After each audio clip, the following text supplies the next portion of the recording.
തുലാമഴ കനിഞ്ഞില്ല. മുണ്ടക്കണ്ണം Mundekkarad പാടശേഖരത്തിൽപ്പെട്ട hectare കണക്കിന് നെൽകൃഷിക്ക് ഉണക്കവും മഞ്ഞൾ പുരോഗവും കർഷകർ ആശങ്കയിൽ. തുലാമഴ വേണ്ടത്ര കർഷകർക്ക് കനിഞ്ഞില്ല.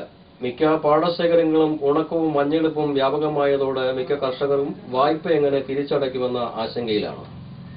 മിക്ക കർഷകരും പാട്ടത്തിനെടുത്ത നിലത്താണ് നെൽകൃഷി ഇറക്കിയിട്ടുള്ളത്. ഉണക്കവും മഞ്ഞെടുപ്പും നേരിടുന്ന കർഷകർക്ക് കൃഷിഭവനിൽ നിന്നും ധനസഹായവും കിട്ടുന്നില്ലെന്നും കൃഷി ഇത് കാര്യമായി ബാധിക്കുന്നുണ്ടെന്നും ഇവർ പറയുന്നു. മിക്ക പാടങ്ങളിലും കവുങ്ങ് തെങ്ങ് കൃഷി വ്യാപകമായതോടെ നെൽകൃഷിക്ക് വേണ്ടത്ര വെള്ളം ലഭിക്കുന്നില്ലെന്നും ഇത് നെൽകൃഷിയെ പാടെ ഉപേക്ഷിക്കേണ്ട അവസ്ഥയിലേക്ക് നയിച്ചിട്ടുണ്ടെന്നും കർഷകർ ആരോപിക്കുന്നുണ്ട്.